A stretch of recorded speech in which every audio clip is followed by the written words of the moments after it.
साथियों नमस्कार, मेरा नाम है पवन कुमार। आपका स्वागत है राजपथ उत्तर प्रदेश में। जैसा कि आपको पता है, राजपथ भारत और राजपथ उत्तर प्रदेश दो चैनल आपके बीच में तैयार हो गए। राजपथ भारत पर तमाम खबरों को देखा जाएगा, मगर फिलहाल ये खबर भी एक बड़ी अहम हो गई है। पिछला महीना अक्टूबर का महीना अगर देखा जाए तो बसपा में बड़ी सक्रिय बैठकें हो रही थी। इतना ही नहीं, इन बैठकों में बसपा सुप्रीमो ने सभी कमेटी की समीक्षा भी की। एक बड़ी रैली के बाद उसके बाद समीक्षा करना काफी कुछ दर्शाता है कि बसपा में क्या होना है। मगर फिलहाल जो बसपा में हो रहा है वो चौंका देने वाला है। पूरी बात हम आपके सामने रखेंगे, मगर पहले ये फोटोज और ये नाम आप सुनिए और जानिए बहुजन समाज पार्टी में चल क्या रहा है। 27 के चुनाव से पहले बसपा में लगातार ज्वाइनिंग का दौर फिर जारी। जी हां, मंडल स्तरीय कार्यकर्ता बैठक में समाजवादी पार्टी छोड़कर और भारतीय जनता पार्टी छोड़कर बहुजन समाज पार्टी में भारी संख्या में लोगों ने ज्वाइनिंग भी की। इस बैठक में विश्वनाथ पाल मौजूद थे, जो बसपा के प्रदेश अध्यक्ष हैं। घनश्याम खरवार मौजूद थे और सूरज सिंह जाटव, जो अयोध्या मंडल को देख रहे हैं। इतना ही नहीं, इस बैठक में जो ज्वाइनिंग हुई, पहले इनके नाम सुन लीजिए। नामों से भी काफी कुछ पिक्चर दिखती हुई नजर आएगी, फिर हम बात करेंगे। यमुना मिलन रिजॉर्ट में एक कार्यक्रम हुआ था, जिसमें समाजवादी पार्टी और भारतीय जनता पार्टी छोड़कर सुरेश मांझी, गोपाल निषाद, अरविंद निषाद, पिंटू निषाद, आदि निषाद, आदिश निषाद, रंजीत चौहान, अजय चौहान, संजय चौहान, दीपक कोरी, हंसराज यादव और सूरज चौहान, रामबाबू रावत, राहुल रावत, धीरेन्द्र प्रताप, राम जगत, पवन चौहान, मुकेश चौहान, दिलीप कुमार, सूरज गुप्ता और राम जगन शास्त्री। ये नाम अगर इसमें देखिए तो इसमें पिछड़ों की संख्या भारी संख्या में दिखाई दे रही है।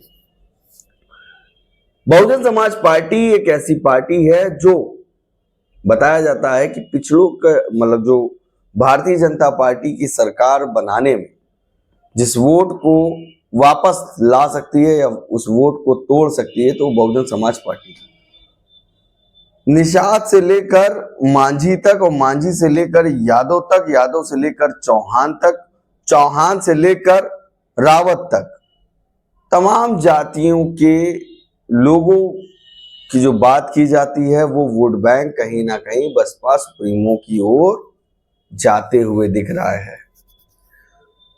बसपा सुप्रीमो पर विश्वास जगाते हुए दिख रहा है, या कह सकते हैं बहुजन समाज पार्टी की ओर मुड़ते हुए दिख रहा है। अयोध्या की इतनी एक कार्यकर्ता बैठक होनी थी, उसमें तमाम लोगों ने ज्वाइनिंग की। जो फोटोज आपके सामने आई वो साफ साफ दर्शा रही होगी कि बहुजन समाज पार्टी में क्या कुछ चल रहा है।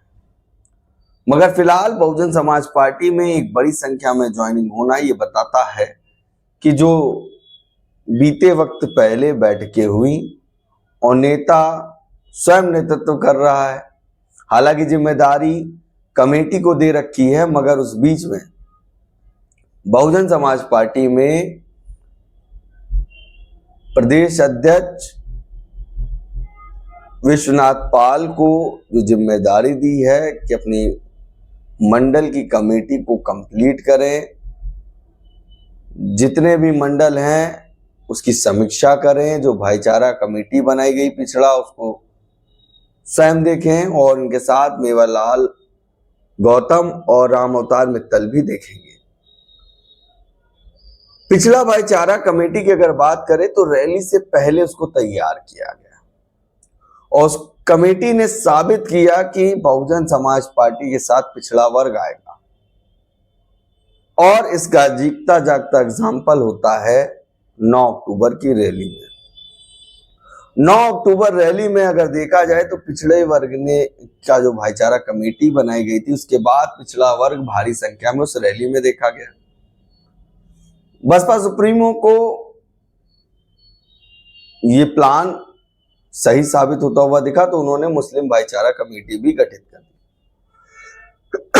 इतना ही नहीं, गठित तो की, उनको आगे का स्थान दिया और जो कोर कमेटी है उसको पीछे बैठाला। और आकाश आनंद की मौजूदगी भी थी जो राष्ट्रीय संयोजक बनाए गए। नेशनल कन्वीनर बनाने के बाद पहली बैठक थी मुझे लगता है उत्तर प्रदेश की, जिसमें आकाश आनंद की मौजूदगी दिखी उत्तर प्रदेश की बैठक में। और वो मुस्लिम भाईचारा कमेटी बनाने के बाद एक बड़ी बैठक हो गई जो कि सुर्खियों में रही। और बसपा सुप्रीमो ने जो मुस्लिम समाज के बीच में मुद्दों को रखने की बात कही है, वो पॉइंट्स अगर एक एक को डिफाइन किया जाए तो काफी समय लगेगा, मगर जो काम किया है उसको सामने लाकर अपने वर्करों को दे दिया और उस टीम को भी दे दिया कि जो नई कमेटी बनाई है वो लोगों से जाकर मिले, और खास करके उन लोगों से जो समाज में एक अपना रिप्रेजेंटेशन भी रखते हैं, कि जिनको लोग मानते हैं, जिनकी बात माना करते हैं। तो ये कमेटी काम करेगी।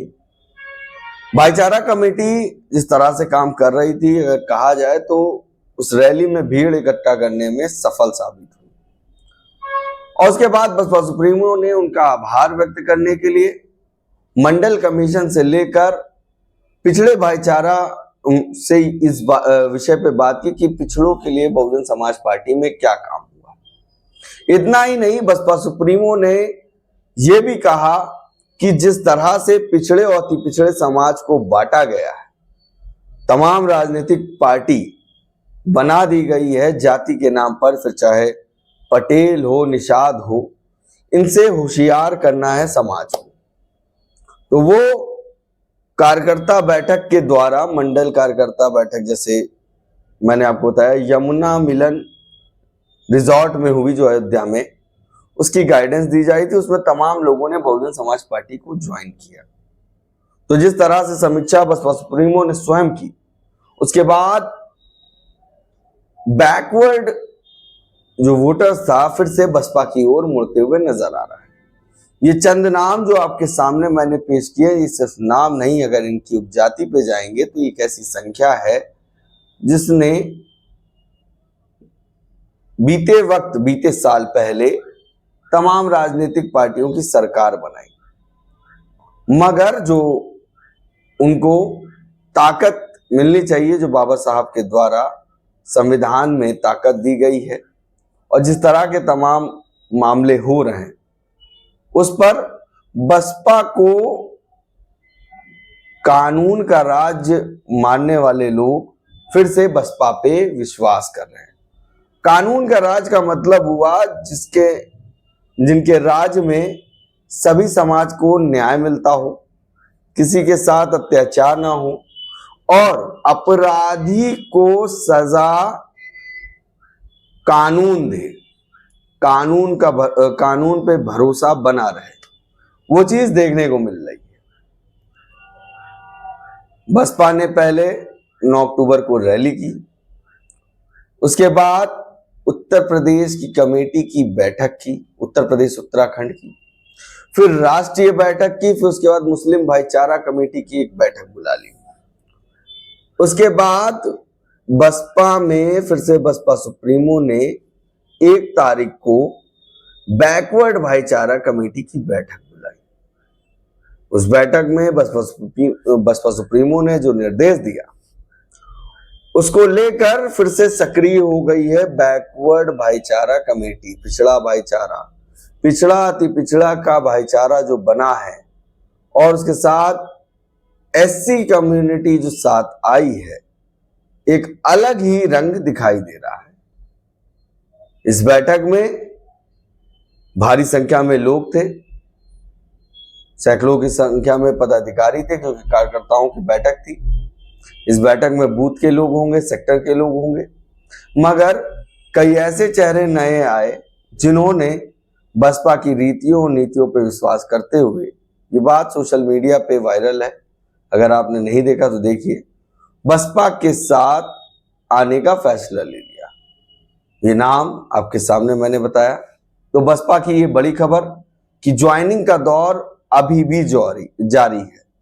जो लोग बहुजन समाज पार्टी को पसंद कर रहे हैं और जो लगातार एक्टिविटी हो रही है बसपा में, जिसकी चर्चा सिर्फ जनता में नहीं बसपा के विरोधी पार्टियों में भी है, उसका असर अभी से कह सकते हैं दिखना जारी हो गया है। लोगों की ज्वाइनिंग होना, उसमें तमाम सामाजिक लोगों का एक साथ आना, ये दर्शा रहा है कि आने वाले 27 की तैयारी बसपा सुप्रीमो ने अभी से शुरू कर दी है। समय 25 का चल रहा है, 26 पूरा बाकी है, मगर जिस तरह से काम हो रहा है तो आने वाले दिनों में काफी कुछ नया और बड़ा देखा जा सकता है। फिलहाल बिहार के चुनाव के लिए अब बसपा सुप्रीमो उस पर नजर बनाएंगी, उनकी रैली भी होनी है। आकाश आनंद इस समय बिहार में मौजूद है, अनिल पटेल बिहार को देख रहे हैं। वहीं पर जो काम आने वाले दिनों में यूपी में करना है वो होमवर्क बसपा सुप्रीमो दे चुकी हैं और उसका ये नतीजा निकल के आ रहा है कि लोगों की संख्या बसपा के साथ जुड़ती नजर आ रही है। तो ये थी हमारी खबर जो मैंने आपको बताई। कैसा लगा हमारा वीडियो कमेंट करके जरूर बताइएगा। बाकी बने रहे हमारे चैनल के साथ, फिर मिलते हैं जल्दी अगली वीडियो के साथ। तब तक के लिए धन्यवाद।